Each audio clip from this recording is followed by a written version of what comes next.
Good evening. So, I guess you are aware of the fact we're going to discuss two topics from economic survey. The one is inflation. The second is going to be monetary management and financial intermediation. In fact, if you look at economic survey, this would be the second topic after introduction, and this is the third topic. But at the end of the session, you get to understand the reason why I prioritized in this particular order. So we'll discuss about inflation and then move on to monetary management.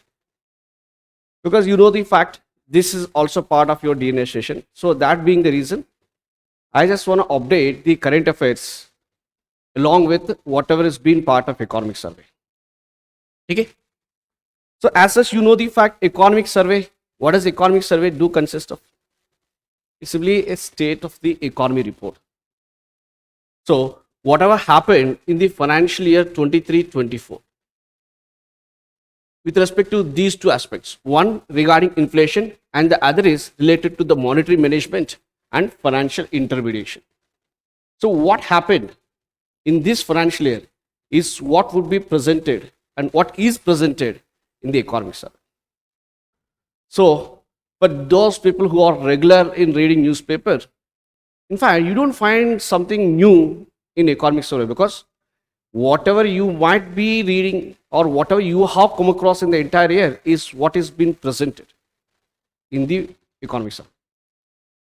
But let's try to have a glance of what happened with respect to each of these topics. So what I'm going to do is, before going into the current issues related to inflation and then related to monetary management, I would explain about the state of inflation. So what was the inflation? Okay, to what extent the RBI was able to contain inflation, and how are we faring with respect to the rest of the world? So when I say faring with the rest of the world, we don't compare with each and every country. In general, the common practice is we do generally compare ourselves with the developed nations, what we call advanced economies, and then we compare with our peer group, the emerging market developing economies, and then the world average. Okay, but at the same time, in India, you all know the fact, we do have a inflation targeting. Maybe this is the new, okay, no, I don't think this is the first and foremost time you might heard about the term called inflation targeting. As such, in India, the RBI is mandated to keep the inflation in a range of 4 plus or minus 2%, as per the agreement between the government and RBI, and the agreement is very much popular, that is Monetary Policy Framework Agreement. So, did RBI really achieve the target of keeping inflation within this desired range of 4 plus or minus 2%? And that's something what we're gonna start with. So let's look at the first and foremost information from the chapter. So as such, I already said, we're going to compare ourselves with the advanced economies and the world average and the emerging market developing economies. And I want you to focus primarily on India. So if you happen to look at India's inflation or inflation in India since the year of 2020, okay, I'm not just looking on the monthly basis, since the year 2020, I mean the COVID year, to 2023, you might be noticing this particular line. Okay, so somewhere during this year, the inflation was well beyond 6%, 6.2. And now if you have noticed it, it has come to 5.4. And when I say inflation, you might be coming across various measures of inflation. Inflation computed using GDP deflator, wholesale price index, consumer price index, and then you might also have come across something called producer price index, though as of now India, we have not yet completely developed this. But as such, most of you might also be aware of the fact that the headline inflation,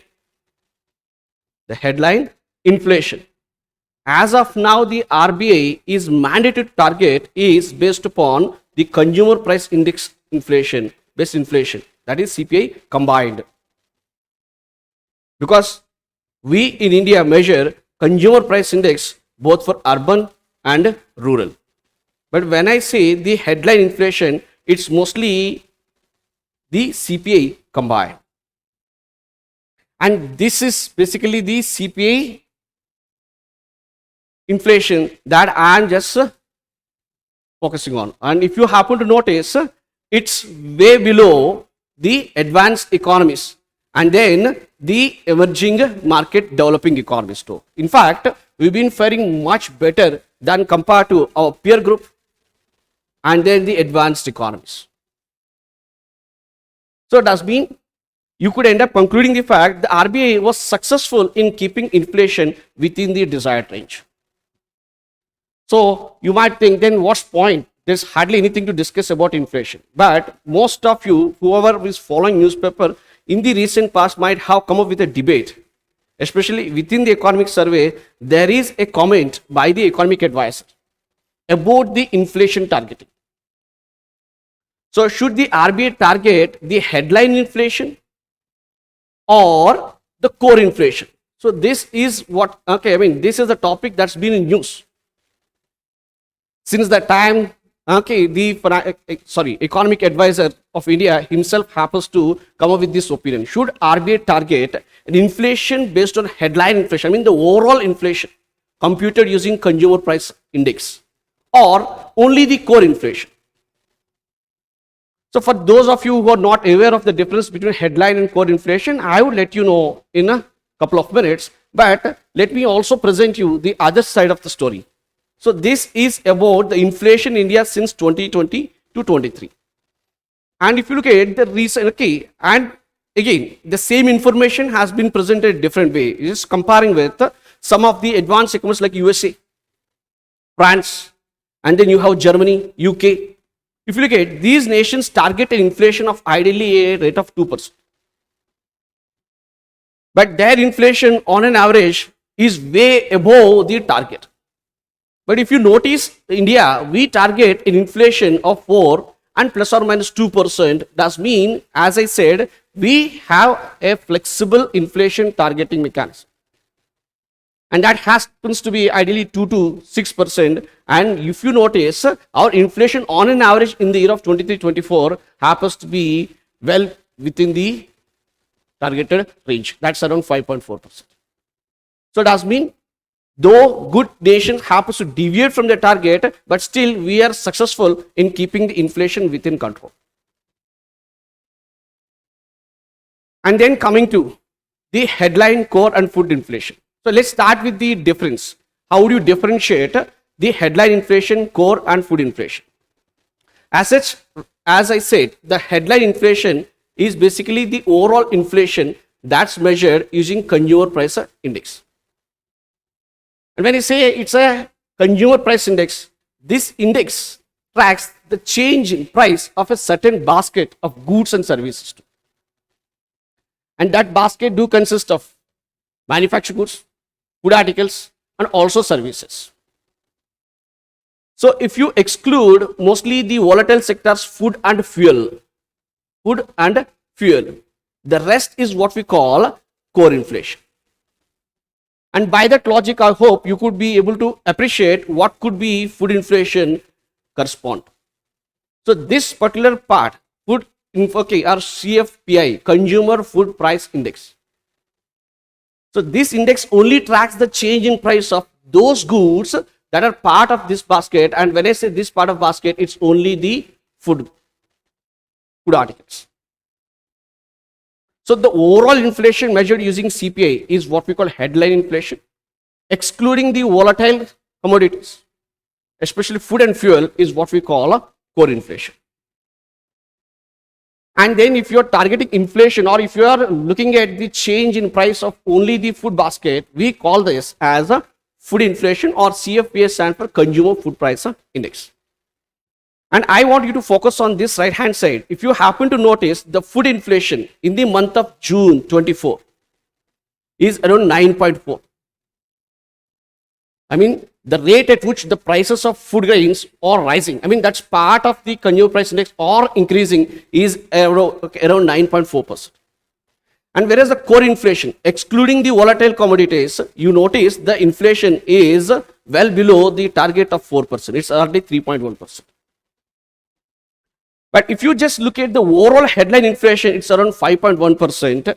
And the very basic reason I happen to choose this picture is to let you understand that it's quite possible that a certain basket of goods might experience fall in price. At the same time, a certain basket might experience a rise in price. So if you have noticed it, though the core inflation is increasing, but the rate at which the core inflation is increasing is experiencing a fall. In fact, I would say that we are experiencing disinflation related to this basket, that is core goods.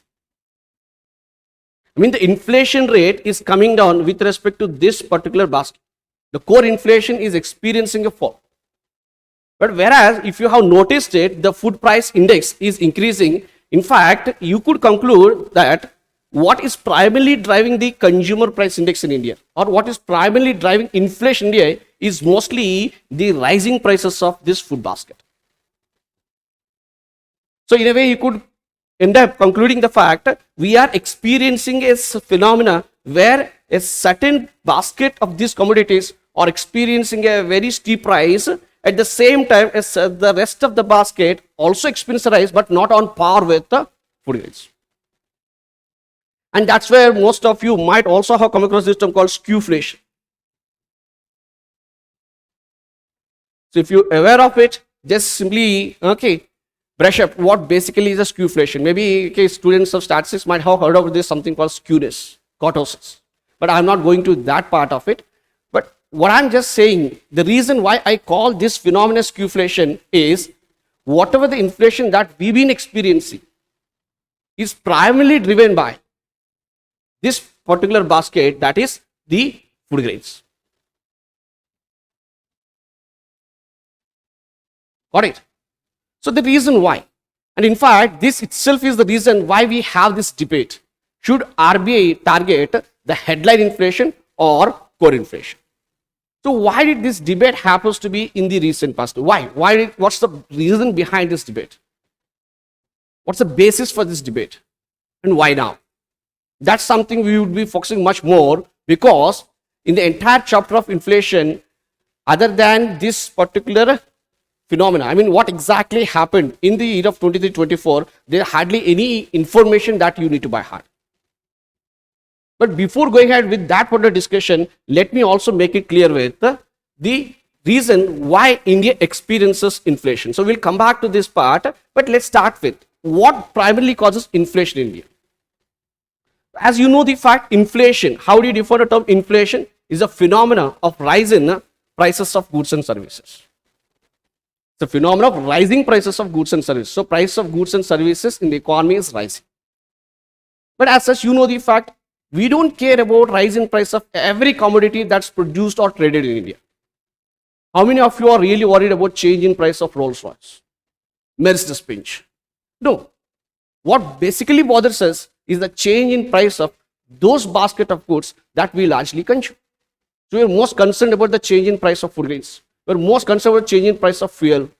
We are most concerned about change in price of those manufactured goods that we consume on a day-to-day basis. Because a good part of our expenditure is on a certain basket of commodities. इसी वजह से we don't really bother about the change in price of every good and service in the country. And that explains the reason why when it comes to inflation, we only focus on certain indices which consider a certain basket of goods and services. So if you look at the headline inflation I am referring to in India is computed using consumer price index, and when I say see, it's combined. And this basket primarily consists of the core goods,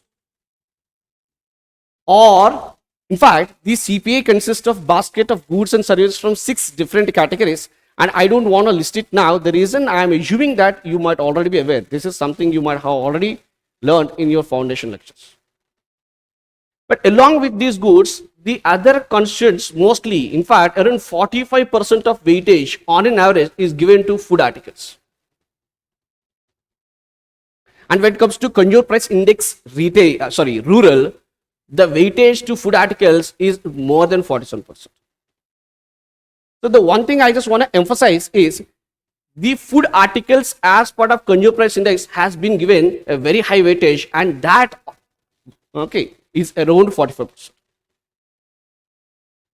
So now let's look at the reason why we do experience the rise in this index number, or the reason why the prices of this basket, especially this basket that we are tracking, do experience a change in a price. So as such, the simple reason, I hope you would be able to make it out, is a rise in price at the end of the day could be basically a function of demand and supply. Either demand changes or supply changes. Isn't it? So price basically is a function of demand and supply. So let's say, imagine if the demand for a commodity is experiencing a rise, but the supply was not able to catch up with it. It's obvious, prices tend to rise. So as of now, if you notice, a part of the inflation is mostly demand driven in India. Demand driven in India. I could say it's a demand pull inflation. A part of inflation could be explained as a demand pull inflation. When I say demand pull inflation, too much demand in comparison to supply. Or in simple terms, too much money chasing too few goods and services. So there is not enough supply in the market.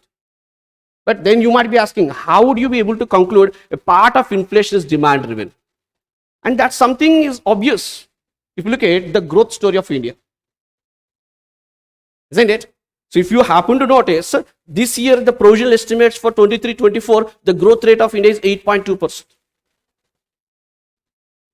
And after COVID, in fact, next year after COVID, India has reported a 9.2% growth rate. Of course, it is because of the base effect. But still, if you have noticed, post-COVID, especially after the year of 2020, the Indian growth story is far better than compared to our peer group, that is the emerging market developing economies and also the advanced economies. Or if you just look at the world average, we still happens to fare much better than compared to the rest of the world. And it's quite obvious, any economy experiencing growth is bound to experience inflation. I hope you accept it. There is hardly anything to argue. The reason is, when people make more money, they obviously tend to spend more money. So that would result in a phenomenon where too much money chasing too few goods. So that being the reason, there is no doubt a part of inflation in India could be explained as a demand-driven inflation or demand-pull inflation.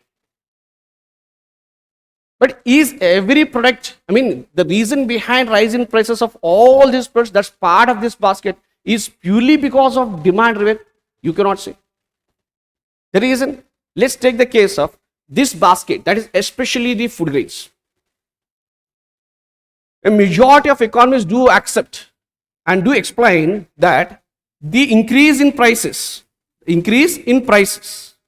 of food grains mostly is because of the supply side constraints. Supply side constraints.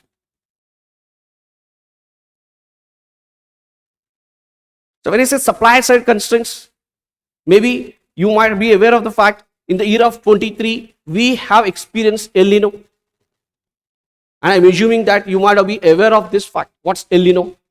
And that has a very bad impact on the Indian monsoon. And that itself has resulted in a severe shortage of food grains. Isn't it? So the commonly acceptable fact in India is the reason behind increase in prices of especially the food basket is mostly supply side. And then we do have other bottlenecks, structural constraints, inefficient utilization of resources, maybe lack of proper post-harvest management infrastructure. There are certain other reasons. But primarily, you could end up concluding that a significant rise in price could be explained due to the supply factors. So that being the reason, what I just mean to say is the current inflation in India, whether it's 5.4% or above it or lower, whatever could be partly demand driven and also partly supply side. Many times people do attribute the inflation related food to supply factors. Now the question is, how would you be able to contain an inflation that is partly demand driven, partly supply side? Because we might be, if you happen to notice the inflation in India, like I've been explaining, okay, so this is basically the inflation rates in India in different states. But coming back to the actual topic, what we've been discussing is, so it's partly demand driven and partly supply side constraints. So the question is, how would you contain inflation if it is partly demand driven, partly supply side constraints? So as such, we know the fact when it comes to monetary authorities, the very common practice they resort to contain inflation is by containing demand. And how do you contain demand? By just going for containing demand. And how do you contain demand? Just by increasing interest rates, the short-term interest rates. The intention the intention is simple. If I increase the interest rates, that discourages people spending money. Rather, it would incentivize people to postpone their spending. I mean to say that incentivizes people to go for increasing their savings. So that's how your intention is to contain demand, and your expectation is if you could bring down the demand, the prices obviously gets cooled down. Or the rate of increase in prices could be contained if I could able to manage my demand. But the question is, in India especially, is the inflation is always demand driven? No. And if you look at especially the food grains, 45% of weightage is given to this food grains, and the inflation or the rise in price of this basket is primarily due to supply side. So in such case, the debate is all about to what extent the monetary policy could be effective in containing inflation if it is due to the supply side constraints. And that itself is the reason our primary focus after this particular slide is going to be on why the economic advisor of India happened to bring this issue as of now into limelight. Should RBI target a headline inflation or the core inflation? So what are the pros and what are the cons? I mean, what's the argument in support of the argument, and what are the basic arguments against this particular argument that RBI should focus more on core inflation? That's what our primary focus would be, because that could be a potential topic, question for your mains examination. You would not be able, there's no point in expecting a question something like what's the rate of inflation in a particular quarter, in a particular month, in a particular financial. These kind of factual questions, I guess you know the fact UPSC is least bothered. So they would primarily focus on to what extent you understand the causes of inflation and what are the common approaches in India that we adopt to contain inflation. So before going ahead with the basic topic of discussion, basically the controversial topic that I will going to discuss, let me make it clear with what are the common practices we in India happen to adopt to contain inflation, especially inflation related to food grains.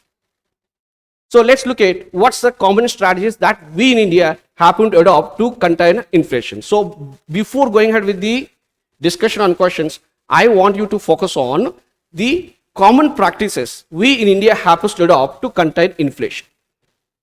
And I am simply saying containing food inflation. So what's the common thing we do? And I have, the entire information, whatever is presented in economic survey as part of your notes, and I am going to share the PPT. You don't need to worry. But rather than just looking at what's the government has done, I would suggest you to put yourself in the shoes of the government and assume what you might have been doing. If you know the fact, most part of the inflation is due to structure, supply side reasons. So as such, I have already given a clue that the inflation related to food articles is due to shortage in supply. So if that's the basic reason, then I hope it's very easy for you to find out what could be a potential solution to contain such kind of inflation. Isn't it? So the question is simple. I'm saying the prices are rising. The prices are rising, especially food grains, prices are rising, not just because of rising demand, it's mostly because of lack of enough supply in the market. And I am expecting you to come up with a solution to contain the phenomena of rising prices, especially with respect to food grains. So now let me explain, whatever is being present in economic survey. In fact, that's the action the government has taken to contain or mitigate the phenomena of rising prices. But rather than me presenting whatever the actions the government has taken, I also want you to think along with me so that it would be easy for you to remember. If I just present it in the form of some bullet points, maybe you might be thinking it was worthy by hearting, but I don't really think when you know the problem, you don't need to by heart the solution. You could think about what could be a potential solution, or just assume that you be in the government and you are the policy maker, what could be the best thing you could do. So let's start with the common thing government does.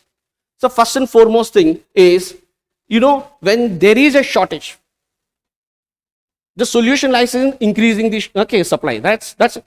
So the one common strategy we impose restriction and exports. Restricting exports.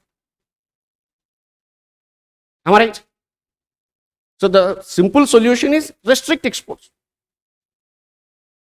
Okay, so how does it really help? Simple. If you are restricting exports, sale of these goods that we are experiencing shortfall, if you incentivize people to export, then you would be experiencing a much further shortage. So the best strategy is to bring down the exports.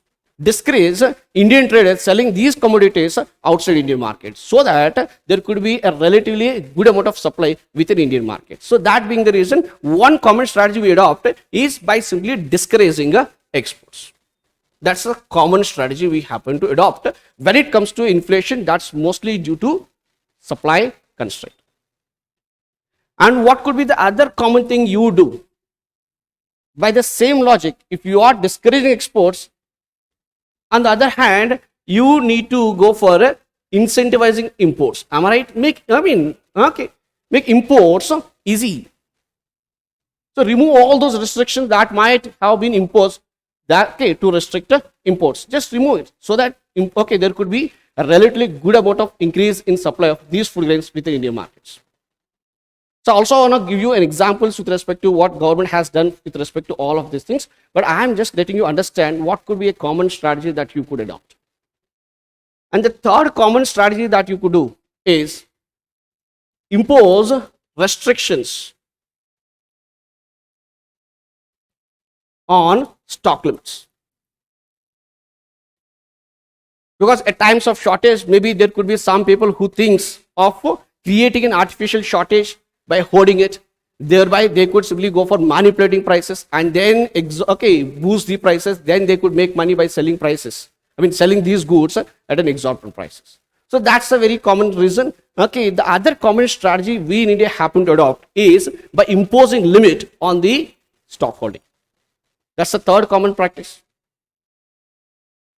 And then the other common thing, maybe you might also have come across that the government, in order to ensure in the long run we do have enough supply. Let's say take the case of oil seeds and then pulses especially.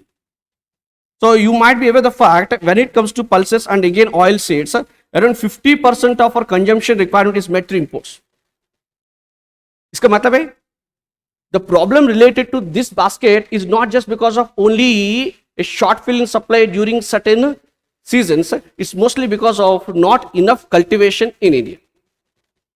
That being the reason, if you notice, the government happens to sign MOUs with various nations so that we will be having a sure seller of these commodities. So if you have noticed the economic survey, you have this particular presentation by government about the initiatives the state has taken, especially to contain inflation related to food grains. And you could just trace all these actions into these four factors. One, discourage exports and incentivize imports. Impose limit on stock restrictions.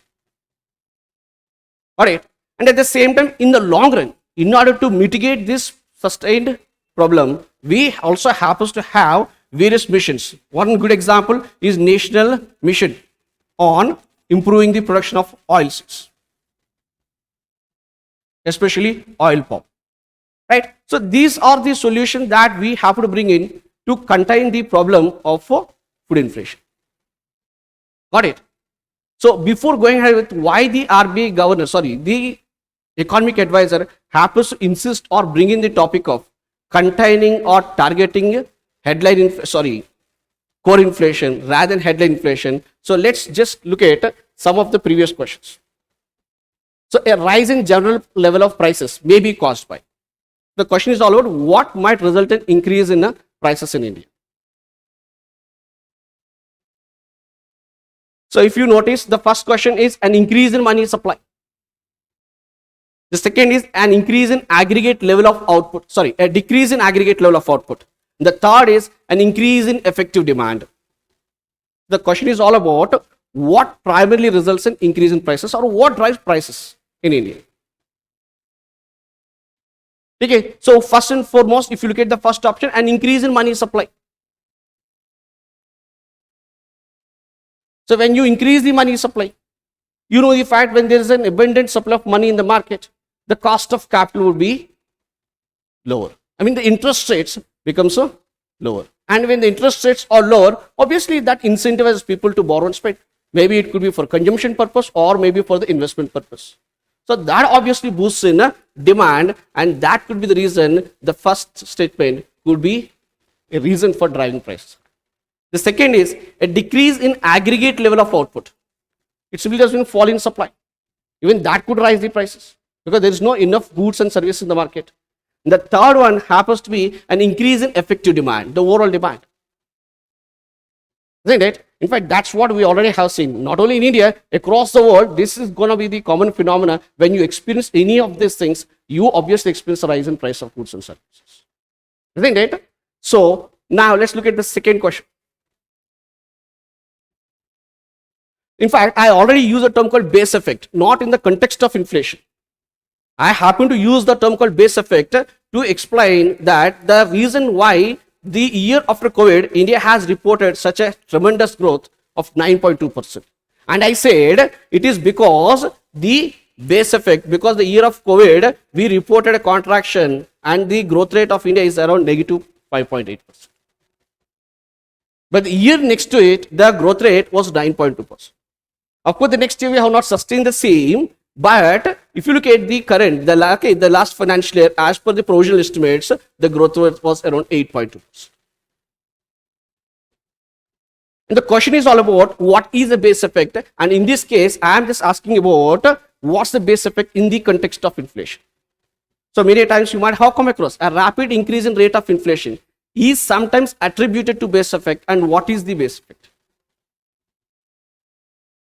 So it's not only in case of inflation. If you are just comparing, just when you are trying to evaluate an economic parameter, you're just comparing with some previous variable. So it could be the previous year growth or previous year output or previous year prices. So if you compare with a low base, if you compare with high base, so the result is going to vary based upon the base with which you are comparing. And that's what basically the question is all about. It's the impact of drastic deficiency in supply due to failure of crops, or it's the impact of surging demand due to rapid economic growth, or it is the impact of price levels of previous year on the calculation of a inflation rate. I guess you might happen to understand, okay, the base effect.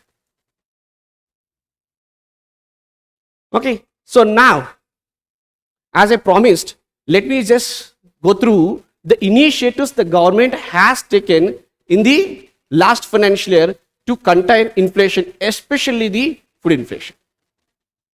So I don't want you to by heart it, but as such, it's quite obvious that what would be the basic strategy the government adopts is when there is no enough supply, just do something to increase the supply.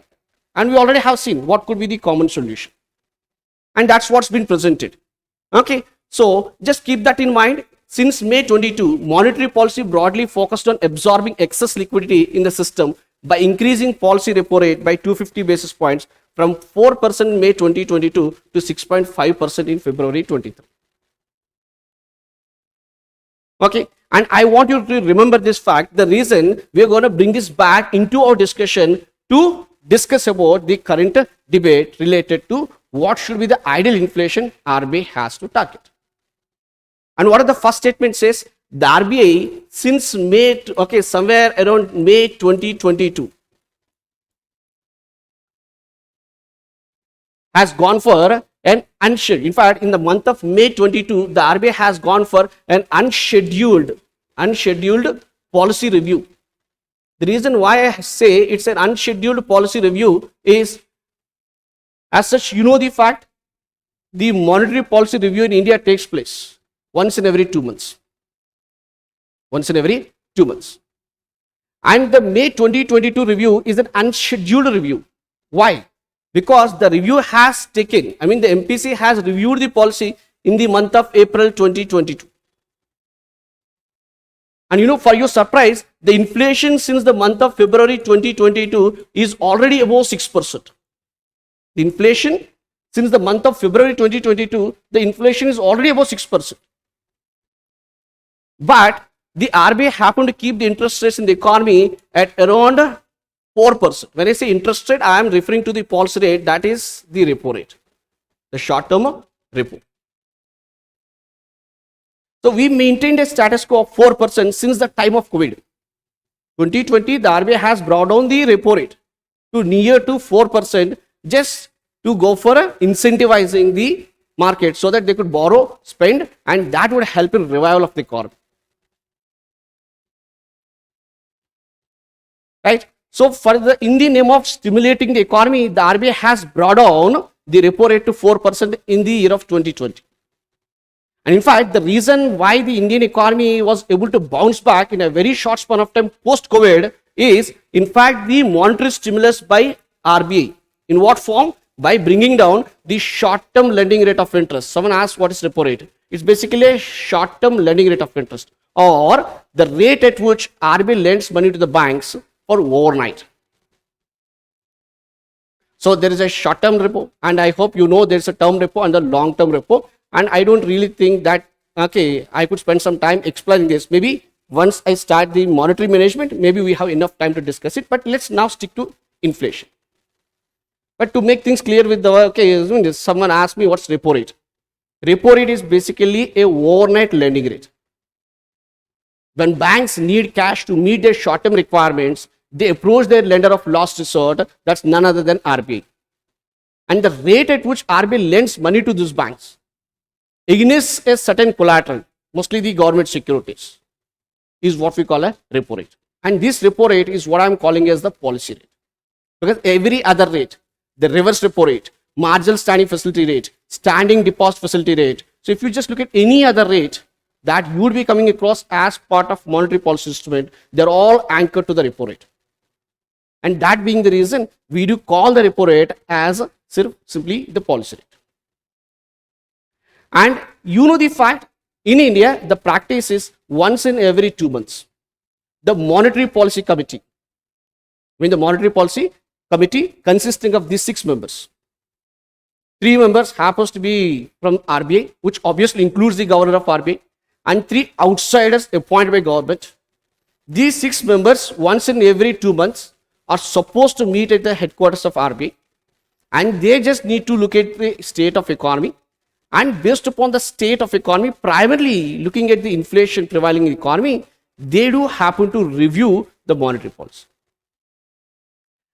When I say they have the basic ability to review the policy, they could just go for increasing, suggestion to increase the interest rate or decrease the interest rate, what I mean to say the repo rate. Got it?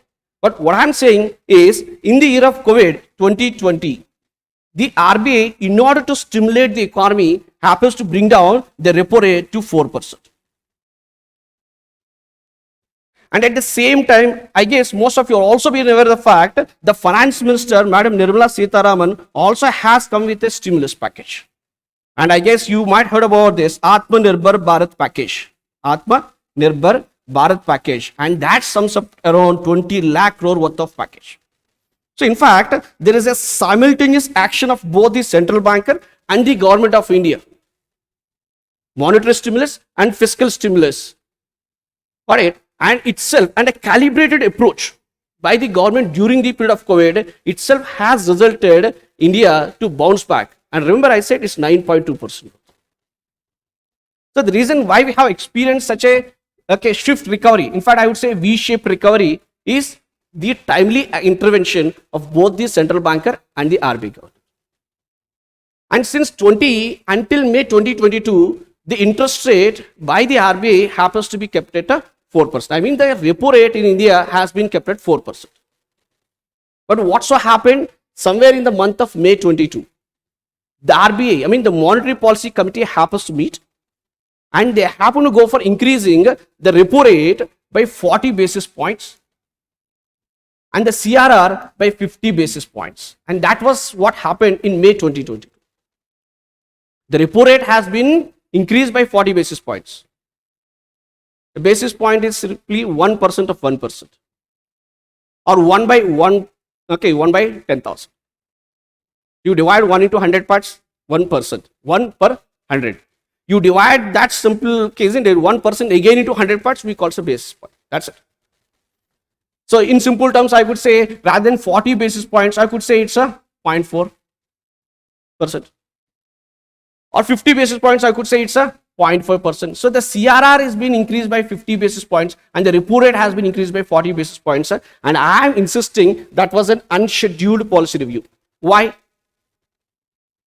Because as I already said, the policy review takes place once in every 2 months. The last scheduled policy review happens to take place in the month of April. By that logic, the next review has to take place in the month of June. But for some reasons, the Monetary Policy Committee happens to meet and they have gone for taking this decision of increasing interest rates in India in the month of May 2022. Since then, and I'm going to come back again and I'm going to emphasize on this part to let you understand, okay, and substantiate the reason why the current economic advisor is insisting on his stand that RBI, rather than targeting the headline inflation, it is better to target core inflation. So you see, I'm focusing more on this. The reason you would only get to understand, okay, what's happening right now if you could understand what happened in the past, or what's the reason behind this debate. So the RBI has gone for an unscheduled policy review. It has increased it, and since then the RBI went on increasing policy rate. And right now, somewhere from 4%, I guess you know the fact the current repo rate stands at 6.5%. And that's what the statement is. Since May 22, monetary policy broadly focused on absorbing excess liquidity in system by increasing policy repo rate by 250 basis points from 4% May 2022 to 6.5% in 23. It's not in Feb 23, right now in 24. Right now, as of now in September 24, I hope you all know the fact it still stands at 6.5%. In fact, the recent policy review, that's in the August policy review, they happen to prefer maintaining a status quo. Maintaining a status quo. I mean, just keep the interest rates as it is. So that's how the RBI, by increasing interest rates and absorbing excess liquidity from the markets, was able to contain demand. And that's helped in keeping inflation under control, which is a demand driven. But at the same time, in order to ensure the people of India could able to, I mean, mostly the poor in India would have an access to cheaper food grains, you all know the fact the government also has come with an initiative wherein in the name of Pradhan Mantri Garib Kalyan Anna Yojana. In fact, this was an initiative by the government during COVID, where along with the food grain that these people are being receiving, the government has thought of adding some extra food grains at free of cost. And that particular policy has been extended for around 5 years. So, the government, along with RBI, the government also started acting on to mitigate the prices. One, by simply extending this food grains, this scheme for around 5 years. And at the same time, the government also has come with a decision to reduce the price of LPG, petrol and diesel. So I just want you to notice the fact that to mitigate the problem of price rise, you have the monetary authorities and then the fiscal authorities simultaneously acting. So generally, most of you might have come across, many a times people do say inflation is always a monetary phenomenon. Inflation is always a monetary phenomenon. In fact, that's where the entire debate is.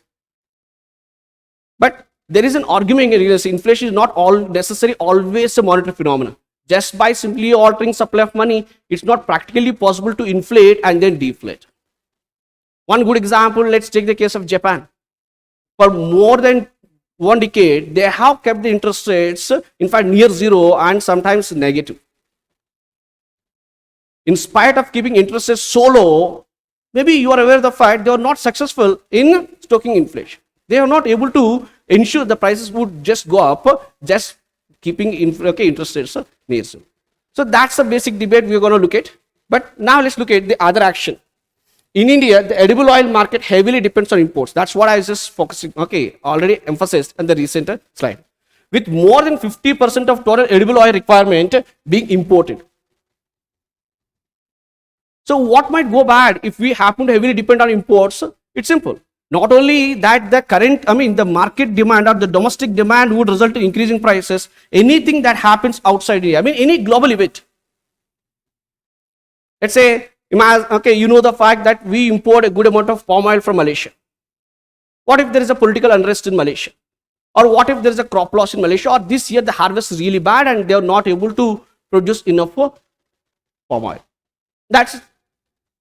So no matter whatever the demand in India, since we are heavily dependent upon imports and the import dependency is not of 10%, 15%, and 50% of our domestic consumption requirement of oil, edible oil, and even pulses, a significant amount of consumption is dependent upon imports. Matlab, anything that happens outside India also has an effect on the prices of this basket in India. That's the other problem we will expect. And then, this is what I'm saying. The National Mission on Edible Oils, focusing on the oil palm, has been, the government happens to come with this particular initiative. So, if you could recollect, in the previous slide, I already has explained what would be the very common strategy the government adopts to contain inflation, which is mostly because of supply side constraints. And I hope you would be able to make it out. And then, if you look at the other major initiative the government has taken is the possibility of expanding scope of National Mission on Edible Oils beyond palm oil to other major oil seeds is worth an examination. So basically this particular economic survey, it is being emphasized. The government has to focus on not only oil palm, the government also has to bring in other oil seeds under the purview of this particular mission so that we will be able to meet the domestic market requirement. At the same time, there is also one more suggestion. The government, other than looking at the traditional oil seeds, also has to look for the alternatives like rice bran oil and corn oil. The reason is, as of now, maybe we would be able to meet the oil requirement, edible oil requirement through imports. But for how long time you're going to depend upon import? Rather, it's high time India has to focus on meeting the domestic demand by incentivizing production within India itself. Because maybe I am assuming the fact that you're all already aware of the fact that in India we do have this skewed cropping pattern where we do go for excessive cultivation of certain varieties of crops. Isn't it? So let's say last year if you look at approximately 330 million tons of food grains is what we cultivated. And our cropping pattern is mostly skewed in the favor of food grains, especially the fine cereals like rice and wheat. But at the same time, we've been consistently experiencing a shortage of others, isn't it? Other products like oil seeds, pulses. So that itself is the very reason why the government started focusing on incentivizing farmers to cultivate oil seeds. Got it? So you could end up simply saying the best solution or the long run sustainable solution to address this problem is by promoting crop diversity and proper rotation and mixed farming. So only the problem in many parts of India, we happen to primarily focus on monocrop, and that's mostly focused on food grains. Whether Kharif, Rabi, it doesn't matter. We primarily prioritize cultivation of very few crops. So what's the problem? We are experiencing excess supply of some food grains and a shortage of certain other baskets. Right? So that being the reason, the government has to figure out we need to focus on cultivation of the oilseeds. And at the same time, we need to incentivize farmers to cultivate more and more pulses. But this is going to be a long-run solution to address the challenge of dependency on imports. But along with it, as I said, the government also has taken certain other initiatives. What were those initiatives? and for each and every commodity I happen to present what is reported in the economic survey, but I would suggest there is anything that you need to buy hard, because under each of the category you notice the government has resorted the same strategy. What was the strategy? Limit exports. So look at, take the case of wheat. What's the government has done? Export of wheat flour, maida, semolina was placed under a prohibited category. Prohibited category has been the government had to make it clear you're not allowed to export. Same is the case with paddy. If you happen to notice, the government has done the same thing with respect to the non-basmati rice under prohibited category. Simply restrict exports, so that you will be able to meet the domestic demand, or there will be enough supply of the same commodity in the markets. Restrict the exports. And then what else you will be doing is simply go for incentivizing imports, right? And you might also have seen the one recent initiative. If you look at this, the recent initiative the government happens to bring in is the government started selling these food grains, okay, in the name of Bharat brand, Bharat Atta, Bharat Rice. Maybe you might have been aware of this fact, isn't it? But you might be thinking, where do you think the government is going to get this particular wheat on rice to sell it from? And that's very simple. Maybe you all might have aware of the fact that the role FCA plays in India. So if you know what exactly the role FCA plays, so beyond procuring the food grain from the farmers to meet the requirement for PDS, you all know the fact the FCA procures enough food grains to maintain buffer stock. I mean, the FCA, other than procuring food grains from the farmers so that they would be guaranteed or issued the MSP, and at the same time mobilize enough food grain for the sake of distributing back in PDS outlets, the FCA procures more, and the excess procurement the FCA happens to resort is what is maintained as buffer stock. And it's not that only food grains is what the government maintains as part of buffer stock. You might be aware, if you happen to notice, just 2 days back, there is an interesting news. The government of India now is planning to sell onions in the retail markets at 35 rupees per kilo.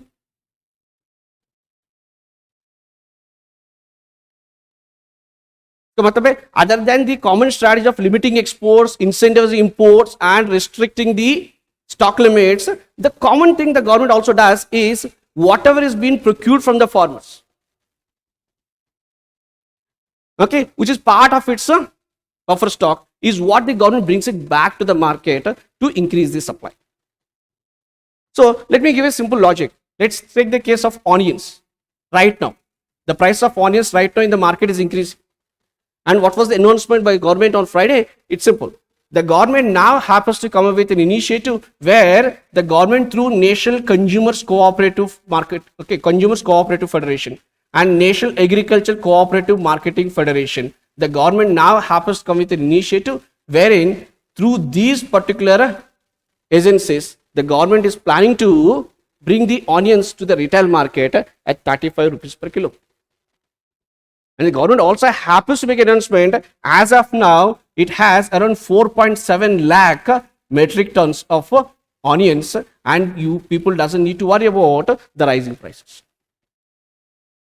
So that's how, at times when there is an excess of these particular food grains in the market, the government intervenes in the market to protect the interests of farmers. Because what happens when there is an excess supply of these food grains or these commodities in the market, the prices start experiencing a fall. And to protect the interests of farmers due to excessive supply, when there is an excessive supply, obviously it's quite natural, the market price tends to fall. And that being the reason, you know the fact the government of India and the state governments do happen to maintain a fund called Price Stabilization Fund, wherein they intervene markets to procure these food grains from the market and maintain as a buffer stock. And it is from these buffer stock the government happens to bring it back to the market at times when there is a severe shortage. So that's primarily how the government intervening in the market, timely intervention in the market, would help in stabilizing the food grain prices. So buy them from the market when the prices are cheaper or when the prices are falling. And why is so? To protect the interests of farmers. So when the government intervenes in the market and starts procuring these commodities from the market, the prices tends to get reinflated. And that's what we call reflation. and at times there is a severe shortage of the same food grains, what do you think is the common strategy the government resorts to? Is bring it back to the market. So I would simply say, when there is an excessive supply in the market, just go for open market procurement. Go to market and just procure it. And when there's severe shortage of the same food grains, what do you think the government resorts to? Or what do you think these agencies resort to? Go for open market sale. Bring it from the buffer stock and put it for sale. That increases the supply and that helps in bringing down the prices. You could also notice the same logic even the RBI adopts to contain the exchange rate of rupee. Let's say there are too many dollars chasing too few rupees. Imagine investors across the world are very interested, curious investing in India because India now performs far better than compared to any other economy. So if India as of now, there's no doubt, is one of the most attractive destinations for investments. इसी वजह से ना on a day-to-day basis you come across the news, there is an inflow of FPIs. These many $billion, these many $1 million, isn't it?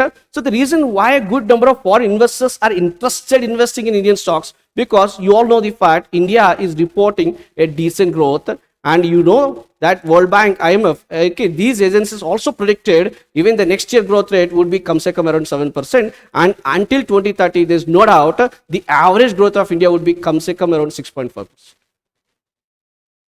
And that itself is good enough, because it's not the RBI nor the government of India itself is saying we are expected to grow by 7%.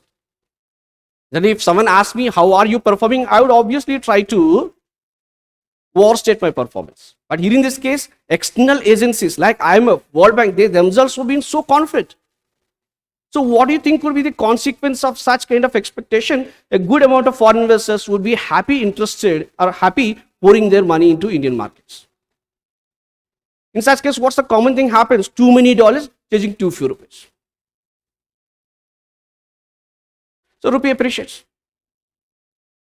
And what's the best thing RBI could do to contain appreciation of rupee? Simple. Go buy those foreign currencies. Go buy those dollars. That's it. And you know what do you think the RBI is going to do with these dollars? Simple. Like the FCA, whatever the food grains it happens to procure, maintains a buffer stock. It is these dollars you maintain as a reserve. And is the reserves going to come in handy? Yes, definitely. Imagine at times when the rupee is experiencing a downfall because too much foreign money leaving these markets.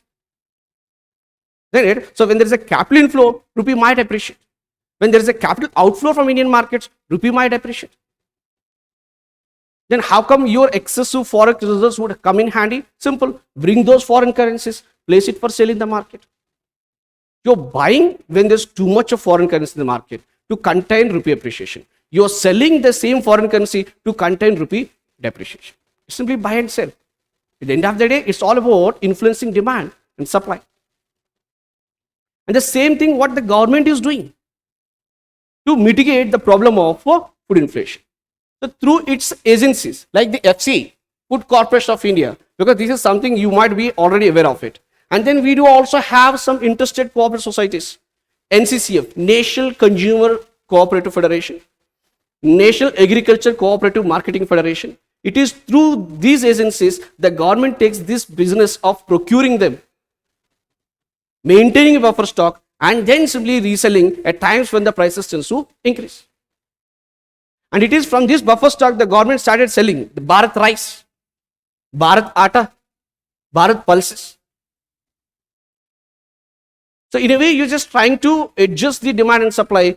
Okay, so isn't it? Just simply with the buffer stock the government maintains. So this is the common strategy whether it comes to wheat or paddy or pulses, oil seeds. The very common strategy the government adopts is limiting exports or restricting exports, incentivizing imports, or using the food grains that's part of a buffer stock and bringing it or going for open market sale, so that it results in increase in supply and helps in bringing down the prices. And the long run solution is simply focusing or concentrating on cultivation of certain crops that we are heavily import dependent. And then we do have some MOUs with various nations for the sake of procuring certain kind of pulses. So I just don't want to read and simply consume your time, because no matter it's the pulses, onions, sugar, you would notice the state has to resort to the same practices. The reason why I'm just emphasizing on this part to such a great extent is simply to bring you to the conclusion that a large part of inflation in India, that is especially food inflation, is mostly due to the supply factors, or the fluctuation in supply is the primary reason behind the change in prices related to this basket. That's what I just want to emphasize. And now the question comes to what extent the monetary policy would be effective in containing inflation if it is primarily driven by supply factors. In fact, the debate itself started. If you go back to the month of Jan 2024, in the monthly report of RBI, they have explicitly made it clear. Food prices or containing food prices or controlling food prices is beyond the ambit of monetary policy. So in the entire report, there was one line where they happen to clearly mention that containing food prices is beyond the ambit of RBI. I mean, there is a limitation to which we could contain it, because especially in India, the major reason behind the rising prices of food grains is due to supplies. And that's where the debate comes. Should the RBI focus on headline inflation or core inflation? Okay, and that's what we will be focusing now. Got it? Yes. So, and in fact, the debate started because in the economic survey, there is a box item where the chief economic advisor, in fact, I guess you know the fact that the economic advisor is the one who authors the economic survey. And he happens to put forth his opinion. And his opinion is simple, that the RBI, rather than focusing on headline inflation, it is better it has to focus on core inflation. So that's where the basic, this box item in economic survey has triggered a debate. And in the recent article that economic advisor himself has written, in an opinion he happens to present in Mint paper, no inflation targeting framework is sacrosanct, India's chief economic advisor. He again happened to bring the back to the debate. So what's the debate is all about? Why now?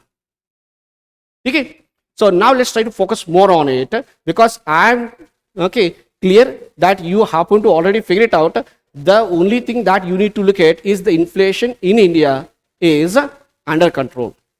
I don't mean to say it's exactly at 4%, but it's below 6% for a longer period. In fact, in the entire of 23-24, it has never crossed 6%.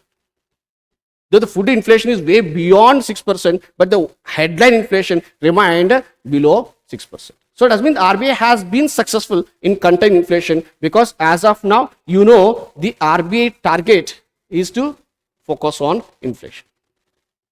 Okay, but now let's come to the actual topic of discussion.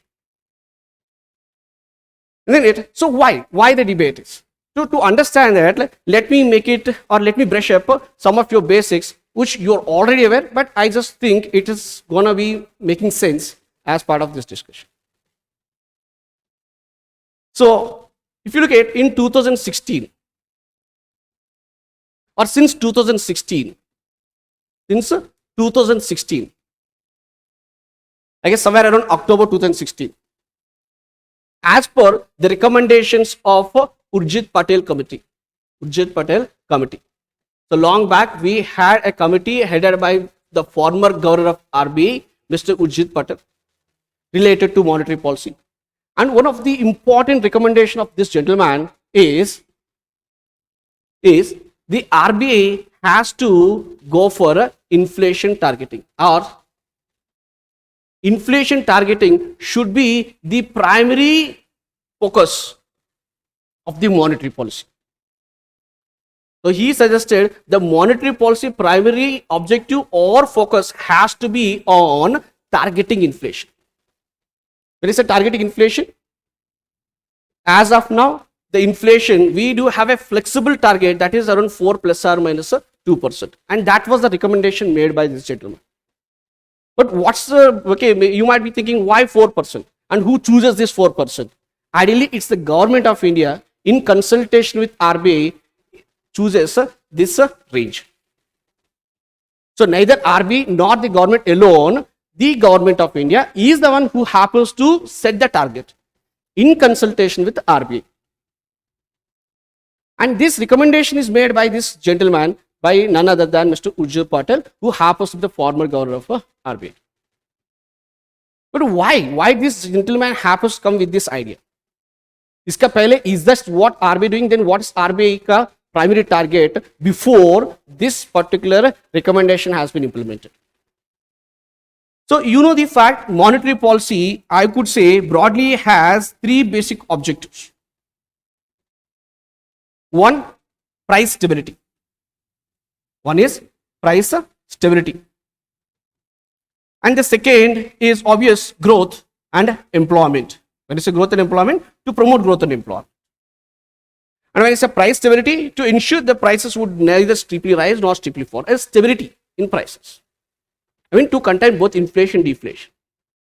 So price stability, growth and employment. And the third is to maintain exchange rate stability. So broadly, I would simply say that the overall objectives could be comprehended into three basic objectives.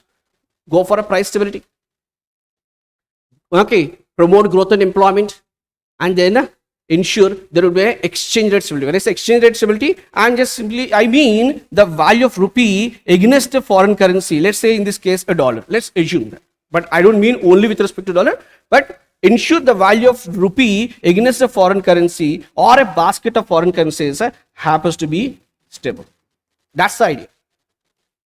So neither rupee happens to steeply appreciate, because steep appreciation of rupee is bad and a steep depreciation of rupee is equally bad.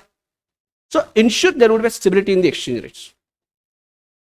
So broadly, these are the three primary objectives. So iska pehle, matlab, prior to October 2016, the RBI used to have a multi-indicator approach. I mean, it used to focus on broadly these parameters. But the problem, if the RBI happens to focus on if the RBI happens to go for a multi-indicator approach, is it is really difficult to predict what could be the priority for RBI in its policy review. So what exactly is RBI trying to achieve?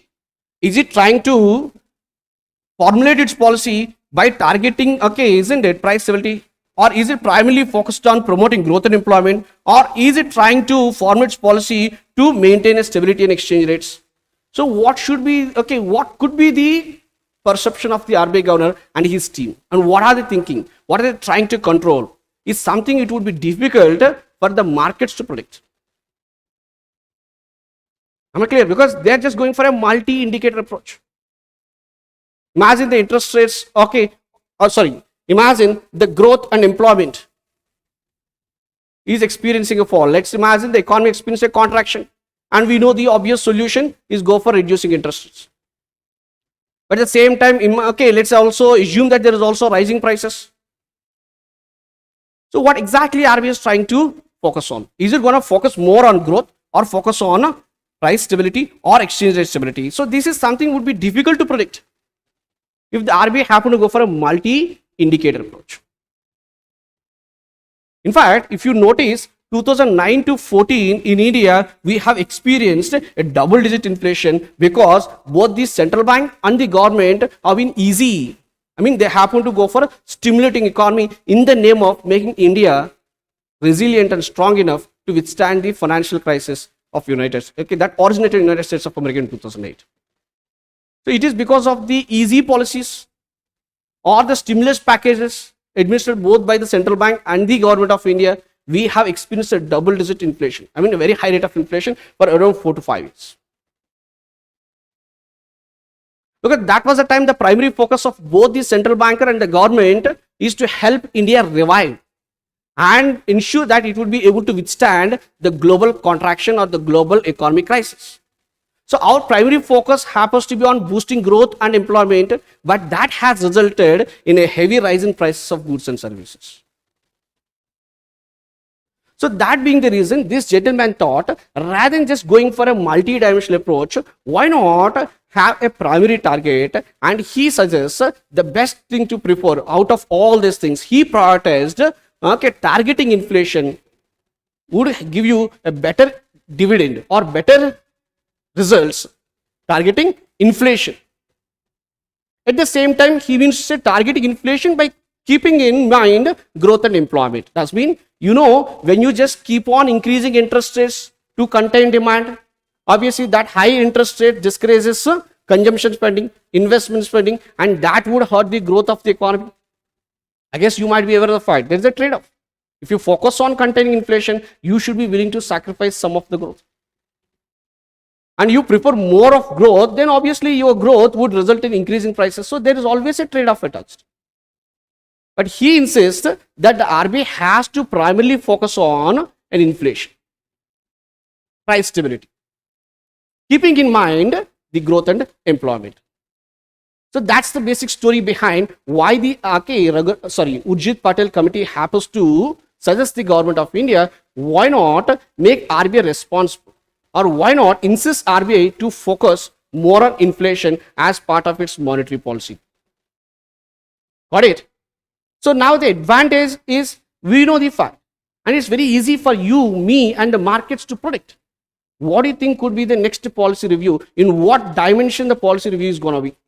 So is RBI going to go for increase in interest rates, decrease in interest rates, or going to maintain a status quo? Is something we could able to predict by just looking at the current rates of inflation or the trend in the inflation rates. Am I right? Assume the fact for a longer span of time the inflation is way beyond control. Let's say 4 or beyond 4 or beyond 5%. And that's not for 1 month or 2 months. Imagine for a longer period of time, if the inflation is beyond our comfortable rate of 4%, then definitely one could easily predict the RBI might prefer keeping interest rates high rather than going for an easy money policy. So the very basic advantage of target inflation is it results in a predictability. Again, if it's a multi-dimensional, then it's very difficult for the markets to predict. And predictability is very much important for any economy. Like a stable inflation rate and steady growth is really required for the economy to sustain its growth for a longer span of time. Same thing holds good with respect to predictability. And that explains the reason why even in United States of America, it's not only in India, inflation targeting is not only unique to India. It's quite common across many nations. Take the case of Fed, they have the rule, Taylor rule, wherein the actual interest rate has to be based upon a rule. And I don't want to write the rule, okay, isn't it? Because it's not really required for the examination. So basically, if you look at this rule helps in figuring out the real rate of interest, or basically the rate of interest the Fed happens to choose. That's mostly based upon the current inflation rate and the growth rates of the economy. So it's very common. In almost majority of the rates across the world, these central bankers primarily focus on targeting inflation. And that's what this gentleman suggested. And since October 2016, the government happens to come up with an agreement with the RBI, what we call Monetary Policy Framework Agreement.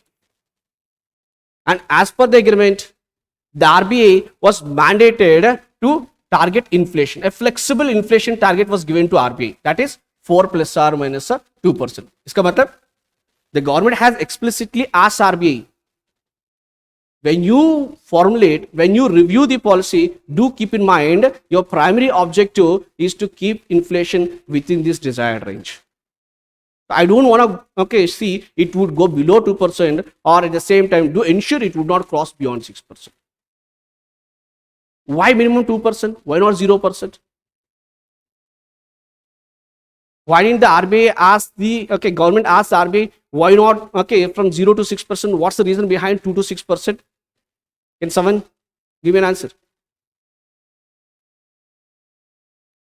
if you notice, there is a flexible targeting. And the RBI says it should be 4 plus or, the government says it should be 4 plus or minus 2%. Minimum 2%, maximum 6%. Why minimum 2%? Why not 0%?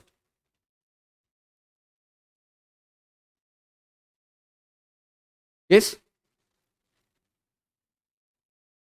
So in a way, the government itself is accepting the fact there has to be a certain amount of inflation, or in a way, people are accepting the fact inflation to a certain extent is good for the economy. Why? I just want you to comment it. Okay, I want you to reply. Rather than me giving an answer, you just reply why people do say a certain amount of inflation is always good for an economy. Got it? You think about it and just simply post the answer in the comment. But coming back. So in 2016, for a span of 5 years, the government and RBI has made an agreement. And the agreement do simply insist the RBI to target inflation, a flexible range of 4 plus or minus of 2%. At the same time, the RBI is also being given the responsibility not only to keep the inflation under control, the RBI is also expected to anticipate the inflation in the coming 6 to 18 months. Forecast the inflation in the coming 6 to 18 months. In case if the RBI fails in keeping inflation within this desired range of 2 to 6% for more than 3 consecutive quarters, that's around 9 months.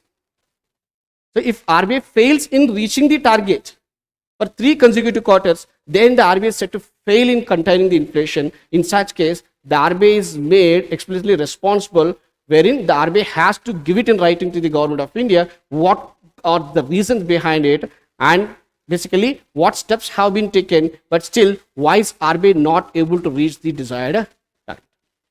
But since 2016 to 24, there's only one time it happened, somewhere around in the year of 2022, where the RBI literally failed in keeping inflation within the range of 6%. In fact, for more than 3 quarters, the inflation in the year of 22 was beyond 6%, and that was the time the RBI governor and the team has given in writing to the government explaining the reasons. So इसका मतलब है the government has made it responsible, the RBI more responsible, and ensured the primary focus of central bank lies on targeting inflation. But the question is what inflation the RBI is targeting. That's the debate is all about.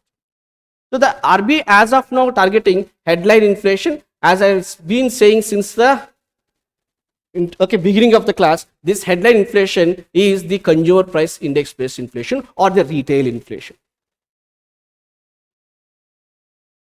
So I hope you understand the reason why and how basically the government and the RBI has come with the conclusion that it is always better if the RBI has a certain focus, a target, a primary target, rather than a multi-indicator approach. Got it? But now the debate comes back to, rather than focusing on an inflation, why not RBI go back to the multi-indicator approach or multi-dimension? So that was the debate all about. So now let's look at what's the arguments in favor of this argument. So what the economic advisor of India and those people who support the argument that RBI has to primarily target a core inflation. We want to look at the arguments in support of this statement. And at the same time, we're going to look at the arguments against it. What the governor of RBI in his recent policy review, in the minutes of meeting in August policy review, the RBI has come with its own reasons why it's not a good idea.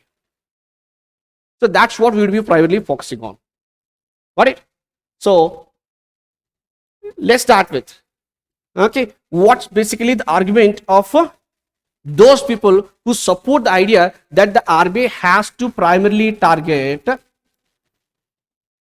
core inflation. Does mean inflation computed excluding food.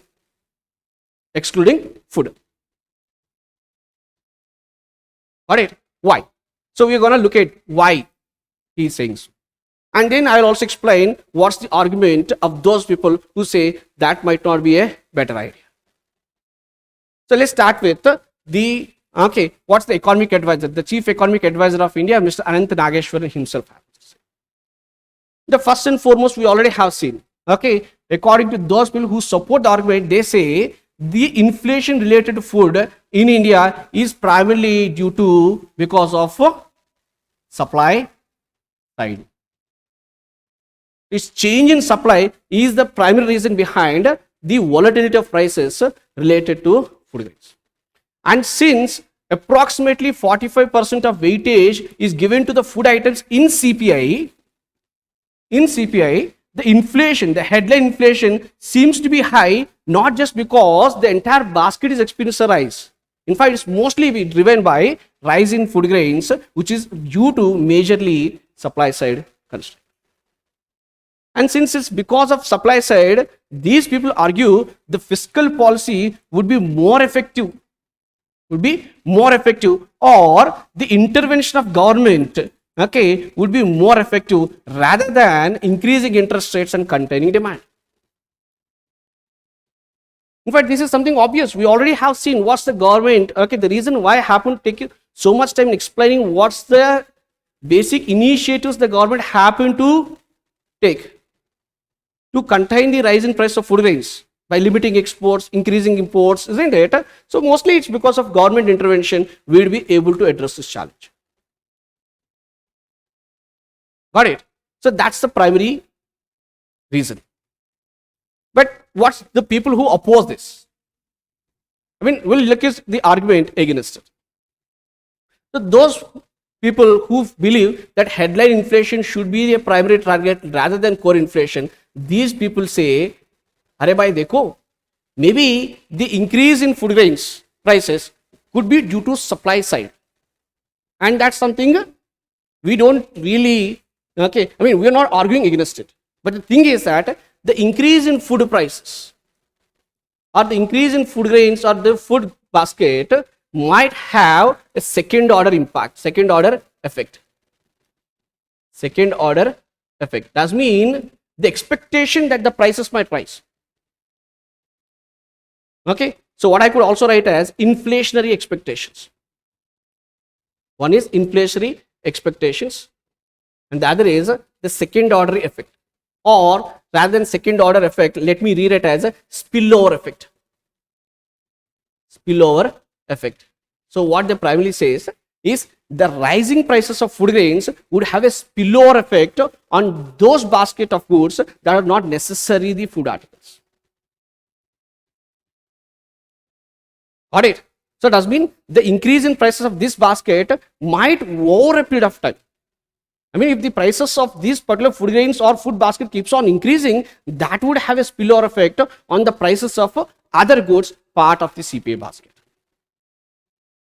Got it? So that being the reason, this food inflation would have a spillover effect on core basket. And that inflation could be better contained simply by using a interest rate, by controlling interest rate. Got it? And at the same time, at times the prices of goods and services rise. What might also result in further driving, okay, further price rise is inflationary expectations. What's the inflation expectation? We know the fact prices rise either because of rise in demand or fall in supply, but sometimes inflationary expectations does mean the expectation that the prices of goods and services might rise in future might also result in increasing prices. Can you say people end up buying more than what is required now? Because they believe that in future prices might further rise. Let's assume the news that the government, okay, in the next coming season, there's going to be a severe shortfall of paddy. Just assume that it's been known to every person in the country that the next coming monsoon is really bad and henceforth the paddy supply in India is going to be really bad, and that might result in increase in prices of especially rice. Don't you really think now people would end up prefer buying more than what is right now required? Am I right? The expectation that future price rise would be high. People would end up buying more now.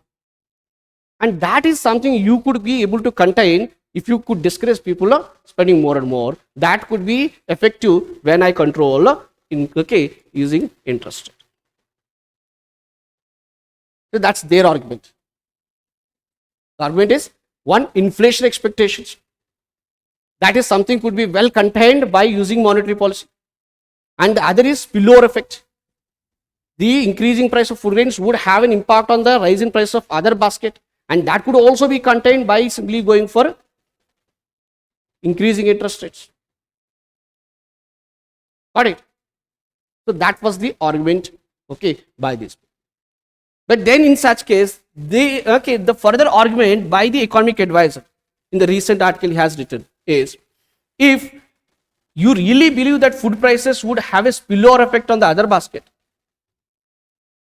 By the same logic, imagine a situation. Let's imagine a situation where the core inflation is way below 4%. Imagine we are experiencing, let's suppose the core inflation is way beyond 4%, way beyond 4%. I mean, the comfortable rate of inflation is increasing. Let's assume that the core inflation is increasing. So he's just trying to put forth an argument that the spillover effect is not a valid logic. And what was the argument he's just trying to put forth is, assume a scenario where the core inflation is way beyond 4%. Let's imagine the prices of this basket is increasing. At the same time, let's suppose the food prices or the food basket is experiencing a deflation. Experiencing a deflation. It could happen, isn't it? Can that happen? Wherein the price of certain basket would experience a rise and the price of, especially in this case, the food grains might experience fall. Kabhi kabhi wo bhi hote hai. Not that only this experiences a constant rise in price, but this experiences only a rise in price. No, it happens many times. The prices of the food basket might also experience a fall. So what this gentleman says, imagine a situation where the core inflation is way beyond our comfortable rate. Let's say 4, 5, 6 is going on. But at the same time, the food prices or the food basket is experiencing a deflation. In such scenario, what do you think would be the ideal solution the central bank would come up with? Generally, the central bank might go for preferring increasing interest rates, isn't it? So it's obvious the central bank might think it is better to contain it, and the simple solution is by increasing interest rates. But this gentleman says, if you really believe that the food basket would have a spillover effect, then why not wait? Because the deflationary spiral would result in, the deflation of these food prices by the same logic of spillover effect might also bring down the prices of this basket of commodities. But does the central bank really happen to choose keeping interest rates low, expecting this particular food prices or falling food prices would have a spillover effect and result in a deflationary spiral? No. Generally, what the central bank does is they prefer going for increasing interest rates.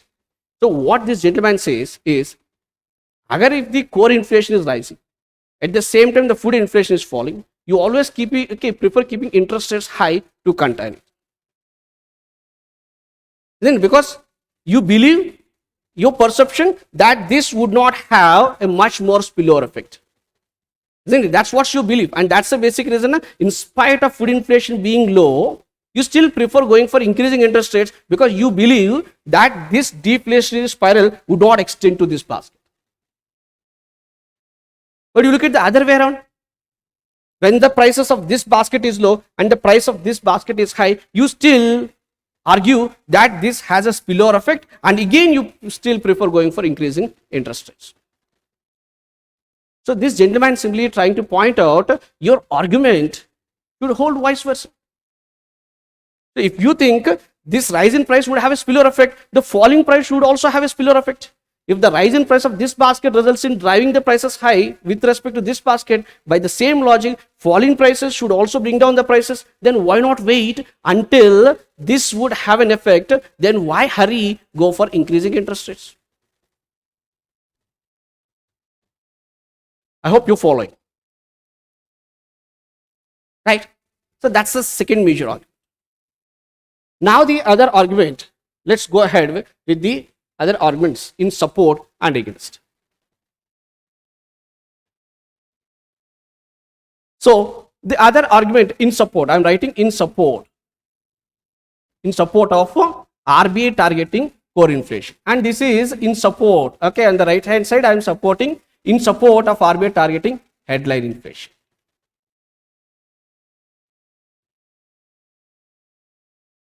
Hope you're following.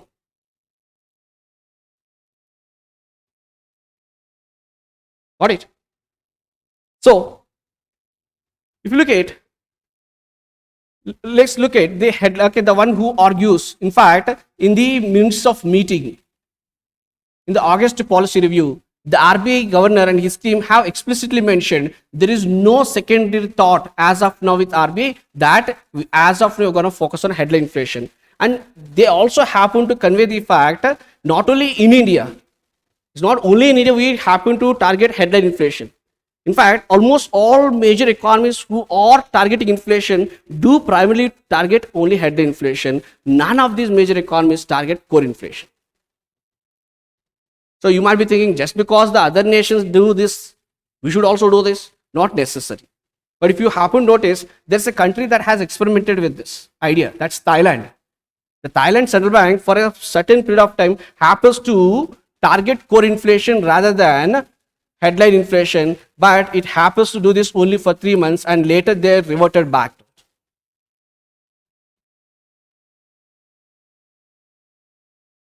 Okay, the perception is that RBI, not the central bank should primarily focus on the overall inflation. But the reason why these people still support the argument of containing core inflation is simple. At times when the food prices might rise, but if the core inflation is way below the target rate of 4%, in the name of containing overall inflation, the RBI keeping interest rates high. So if you notice, as of now, the core inflation in India is way below 4%. It's around 3.1%. In the recent months. But since the food inflation is too high, that being the reason why the RBI happens to prefer keeping interest rates at 6.5%. In fact, it's more than for 1.5 years. And these people argue that the RBI has been given a target which is way beyond the control of RBI. And they are trying to chase something which is not practically feasible for these people, because you know the fact, the primary driver of inflation with respect to these food grains is supply. And इसी वजह से the RBI, just in the name of containing inflation, keeping interest rates high, and that itself is discouraging investments in India. That itself is discouraging investments in India.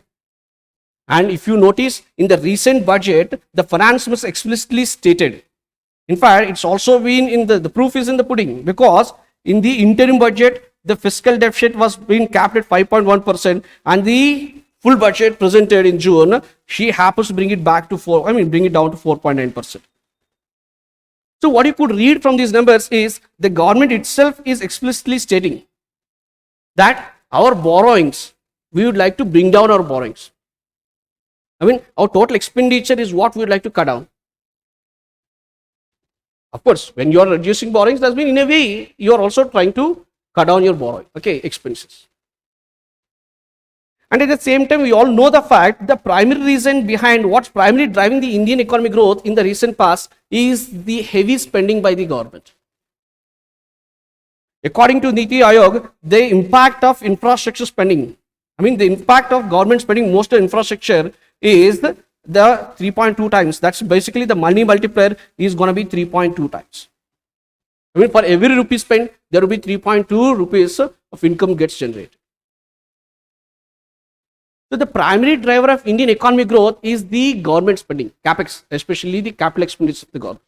In fact, this budget, you might be aware that is 11.1 lakh crores. Somewhere 2014, if I'm not wrong, it used to be around 2.4 lakh crores. Somewhere from 2.4 lakh crores, the capex has gone up to 11.1 lakh crores. There has been a tremendous increase in government spending. And it is this tremendous rise in spending of government is what basically resulting in increase in income generation in the economy, and that's what's the primary reason behind the economic growth. But the question is, for how long time the government would be the primary driver? At some times the market has to take on this responsibility. But for that to happen, the market should have capital markets where they could raise loans or money at a cheaper interest rates.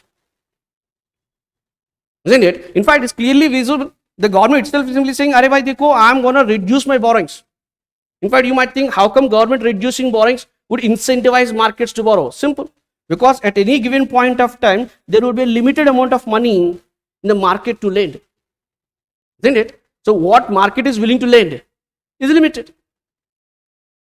Agar if the government itself happens to go for a huge borrowing targets, then what happens? It results in increase in pressure on these loans. I mean, there would be more demand for the same capital, and that drives the interest rates high, and that discourages the private spending. Isn't it? This is what you call as a crowding out effect. The market for this debt gets crowded. The government itself would end up simply saying, I just going to borrow a lot of money from the market. There would not be enough capital available for the private sector, and that would boost the interest rates. And at higher interest rates, it doesn't make sense for a private investor to borrow. He cannot afford to take risk. Same is the case with consumer spending. Who the hell is going to borrow when the interest is 20-30%? Am I right? So if you really want to incentivize or encourage the markets to drive the economic growth, then first and foremost thing, you need to keep the interest rates cheaper. But since the RBI is chasing a inflation, that is not something within the control of RBI. We are just unnecessarily keeping interest as high, and that too for a prolonged period of time. And more is the period of time you keep the interest high, more is the growth you are sacrificing. So that itself is the reason why this gentleman happens to argue in a developing country like India. In fact, the argument by the RBI governor and his team is this is something very common. Targeting headline inflation is very common in most of the nations. But this gentleman says, हमारा यहाँ पे, especially developing economy, since the food basket is having a very high weightage, it doesn't make sense targeting headline inflation. And he says it might make sense either targeting core inflation or else let's go back to the good old days, a multi-indicator approach. So in fact, in one of his articles, he also said, rather than simply hanging on with this logic of targeting inflation, why not let's just go back to good old days, where the RBI has a freedom on a multi-indicator, whether it's basically going, okay, it could simply choose for targeting prices, or maybe targeting growth, or maybe targeting exchange rate. But at the same time, the argument is, that makes the policy quite unpredictable. Got it? But the question is, though you suggest the RBI has to target the core inflation, but you know it's not basically the RBI choice, right? Not the RBI who happen to simply come with logic or this conclusion, I would primarily now focus on headline inflation computed using consumer price index. No, it's basically a responsibility the government happens to put forth on the RBI as per the monetary policy framework agreement. It's not the RBI who happen to choose this as a primary responsibility. In fact, the government happens to ask the RBI. In fact, it's a mutual agreement. And it is the government who happens to deliver this responsibility to the RBI. Your job is to keep the inflation within this flexible range of 4 plus or minus 2%. Isn't it? And the agreement itself, it is clearly clear that it should be a headline inflation. So, if the government, if the RBI has to change, it should not come from the RBI side, because the RBI is the one who has not chosen what should be the inflation it has to target. It is clearly mentioned in the monetary policy framework agreement itself. So by that logic, if you really think RBI has to focus on core inflation, then it should be coming from the government side. And the other argument is, since there has been a very high weightage given to the food basket, इसी वजह से ना we are miscalculating, we are overemphasizing on it. Then again, who has to simply reassign the weightages? It should be from the government side. In fact, the RBI is simply doing what the government has asked the RBI to, as per the agreement. So, if you really think that it has to focus on core inflation, then it has to come from the government side. Or the weightage for the food happens to be reassigned, 45% is too high, and you think it has to be reduced, then again the index is constructed by the government itself, and it should come from the government itself.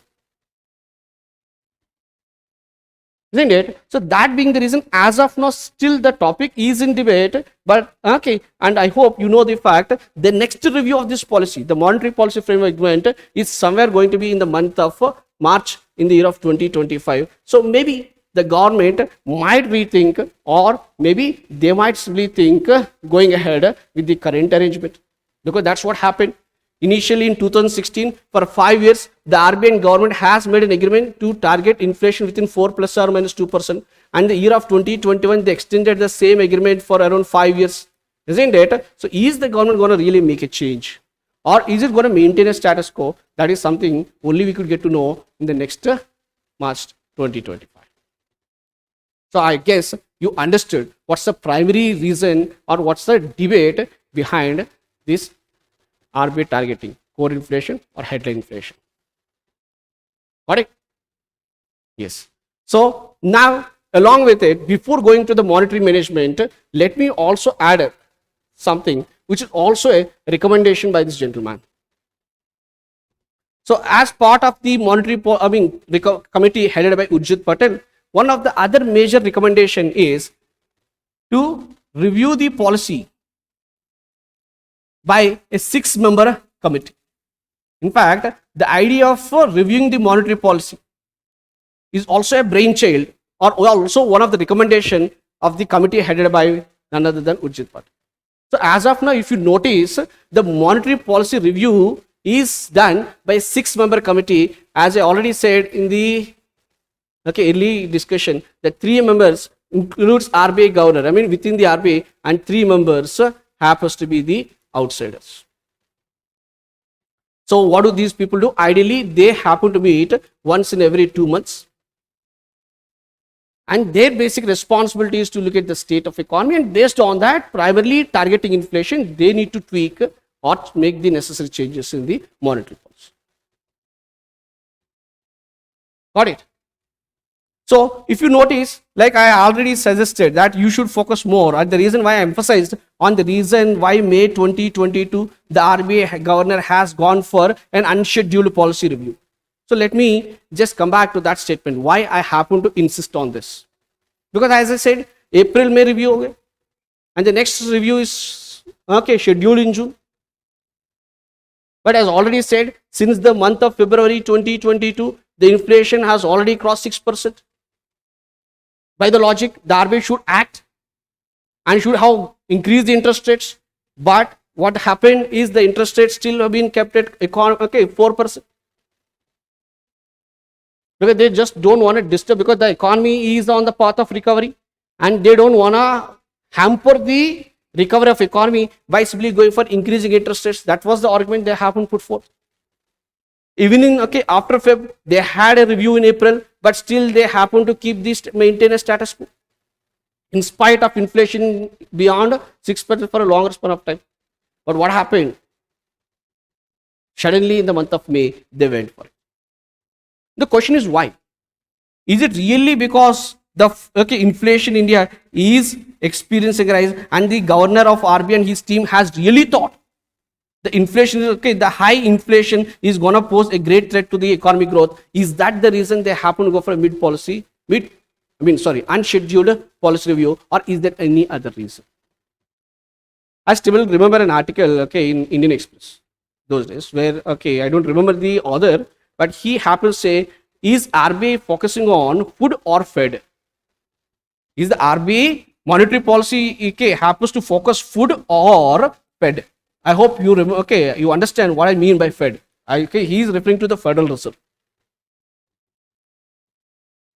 So the reason why I'm bringing this argument now is simple.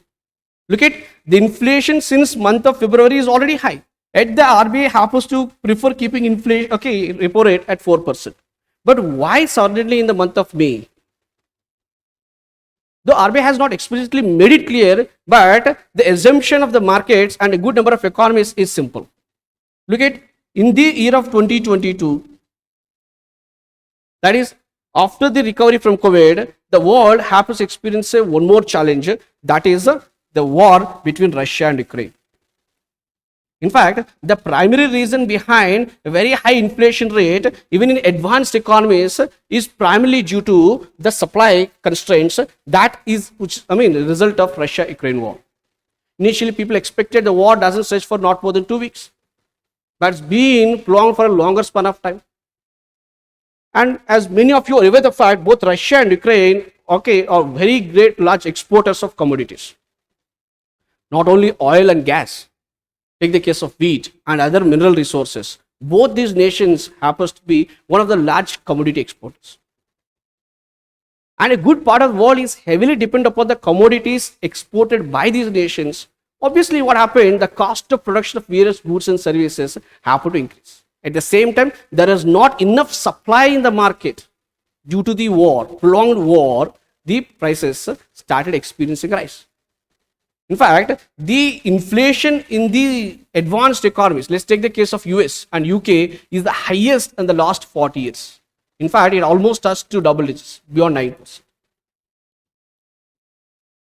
इसका मतलब है, the recent high inflation that the world has experienced is also majorly due to supply side. But in this case, the inflation I am discussing is not only food inflation, the overall headline inflation itself is mostly because of the Russia-Ukraine. And that itself is the reason, okay, they fed somewhere from June, started